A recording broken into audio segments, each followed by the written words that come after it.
नमस्कार विद्यार्थी मित्रो, English grammar with maker sir या यूट्यूब चॅनलवर आपलं स्वागत आहे. आपण आता इंग्लिश ग्रामरमधील डिग्रीज ऑफ कंपॅरिझन ही संकल्पना थोडक्यात पाहू. आता बघा, डिग्रीचे एकूण 3 प्रकार पडतात. एक आहे पॉझिटिव्ह डिग्री, दुसरी आहे comparative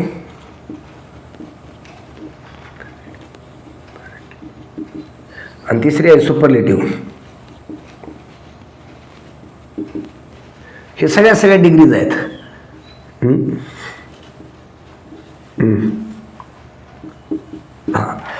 positive degree, comparative degree, superlative degree. Positive डिग्रीमध्ये ॲज च्या मध्ये मूळ विशेषण ठेवलं जातं. आता विशेषण म्हणजे big, bigger, biggest, small, small, smallest. Comparative डिग्रीमध्ये आपल्याला या ठिकाणी दॅनचा वापर असतो आणि विशेषणाला यार असा लागतो किंवा मोर विशेषणाच्या अगोदर मांडलं जातं. सुपरलेटिव्ह डिग्रीमध्ये मूळ विशेषणाला डॅश EST प्रत्यय लागतो किंवा या ठिकाणी इरेग्युलर असेल तर मोस्ट वापरलं जातं. याशिवाय यामध्ये द चा वापर सुपरलेटिव्ह ॲडजेक्टिव्हच्या अगोदर केला जातो. म्हणजे ह्या 3 डिग्रीज आहेत आपल्याला लक्षात आल्या, यावरून ते ओळखता येतं. आता एक गोष्ट लक्षात घेऊ आपण, ह्या जशा 3 डिग्री तशा तुलनेचे 3 प्रकार आहेत कंपॅरिझनचे. पहिला प्रकार आहे एकाची एकासोबत तुलना, फक्त दोघांचीच तुलना. उदाहरणार्थ आपण या ठिकाणी उदाहरणार्थ पहा, Mumbai is bigger than Pune. इथं फक्त मुंबई आणि पुणे या 2 शहरांची तुलना केली. या प्रकारामध्ये फक्त पॉझिटिव्ह आणि कंपॅरेटिव्ह डिग्री होती, यात सुपरलेटिव्ह होत नाही. सुपरलेटिव्ह डिग्री होण्यासाठी एकाची अनेकांसोबत तुलना लागते. इथं दोघंच आहेत. आता बघा, इथं दिलेलं वाक्य समजा इथं कशाचं आहे, कंपॅरेटिव्ह डिग्रीचं आहे. आता कंपॅरेटिव्ह डिग्रीची पॉझिटिव्ह करताना दोघांची तुलना असेल तर नॉटचा वापर केला जातो. या इथं जर समजा नॉट असेल तर इथं नॉट मात्र येत नाही. म्हणजे होकारार्थीचं वाक्य नकारार्थी होतं, नकारार्थीचं होकारार्थी होतं. या ठिकाणी फक्त पॉझिटिव्ह डिग्री असेल तर विशेषण ॲजच्या मध्येच मूळ विशेषण आलं पाहिजे. आणि कंपॅरेटिव्ह डिग्री असेल तर त्यामध्ये द्यान येतं आणि मूळ विशेषणाला येतं यार लागतो किंवा अनियमित बदलणार इरेग्युलर विशेषणाच्या पूर्वी आपल्याला मोर वापरता येतं. आता या प्रकारे ही एकाची तुलना, मूळ अर्थात बदल होत नाही. Mumbai is bigger than Pune म्हणजे Pune is not so big as Mumbai, इथं सोच्या ऐवजी ॲजही चालतं. आता बघा, म्हणजे मुंबई ही पुण्यापेक्षा मोठी आहे, मात्र त्याची डिग्री बदलताना पुणे हे मुंबई इतकं मोठं नाही. मुंबई जेवढी मोठी आहे तेवढं पुणे मोठं नाही. म्हणजे वाक्याच्या मूळ अर्थात बदल होत नाही.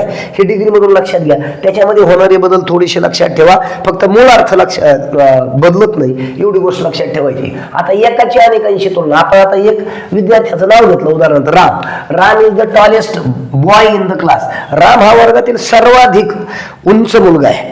आता बघा, पॉझिटिव्ह आणि कंपॅरेटिव्ह डिग्री दोन्ही बदलताना यांची सुरुवात बदलते. नेहमी लक्षात घ्यायचं, पॉझिटिव्हची सुरुवात ही कंपॅरेटिव्ह आणि सुपरलेटिव्ह या डिग्रीपेक्षा वेगळी असते. मात्र सुपरलेटिव्ह डिग्री आणि कंपॅरेटिव्ह डिग्री यांची सुरुवात सारखी असते. बघा, Ram is the tallest boy in the class. Ram हा वर्गातील सर्वाधिक उंच मुलगा आहे. आणि त्याची कंपॅरेटिव्ह काय होईल, राम इज टॉलर दॅन. बघा, इथं यार लागलं, इथं काय लागलं, दॅन झालंय. इथं EST बघा, द चा वापर आपण या ठिकाणी दिल्याप्रमाणे या ठिकाणी Ram is taller than any other boy in the class. म्हणजे राम हा वर्गातील इतर कोणत्याही मुलापेक्षा उंच आहे. मूळ अर्थ तसाच आहे. आता इथं पॉझिटिव्ह डिग्रीत बघा आपण काय केलं, ॲजच्या मध्ये मूळ विशेषण ठेवलंय. यामध्ये no other boy in the class is as tall as Ram. म्हणजे इतर कोणताही मुलगा राम जितका उंच आहे, जेवढा उंच आहे तसा कुणीच नाही. म्हणजे मूळ अर्थ तोच राहिला, राम सर्वाधिक उंच आहे. फक्त ती एकच गोष्ट वेगवेगळ्या पद्धतीने सांगितली. आता बघा पुढं, एकाची अनेकांमधून काही तुलना हा एक प्रकार आहे. याच्यामध्ये हे 3 प्रकार आहेत. एकाची तुलना म्हणजे राम सारखे इतर रामच्या जवळपास उंचीचे इतर आणखी 2-4 मुलं आहेत. काही कमी मुलं आहेत, मात्र आपल्या 100 मुलामध्ये 5-10 मुलं असे आहेत की जे राम इतके उंच आहेत. अशा अर्थाचं हे वाक्य आहे. इथं मात्र राम हा सर्वाधिक उंच मुलगा आहे, राम इतका कोणीच नाही. इथं राम इतके थोड्या फार कमी अधिक उंचीचे आहेत, मात्र इतर मुलांपेक्षा उंच जी मुलं आहेत तर त्यांचा यामध्ये समावेश होतो. म्हणजे राम सर्वाधिक उंच मुलांपैकी एक आहे असा याचा अर्थ होतो. Ram is one of the tallest boys in the class. या ठिकाणी वन ऑफ द सुपरलेटिव्ह मध्ये येतं आणि या ठिकाणी कंपॅरेटिव्ह नाउनला बघा इथं अनेक वचनच करावं लागतं. अनेक वचनी. तुलनात्मक नाम या डिग्रीत अनेक वचनी येतं, इथं मात्र एक वचनी आहे.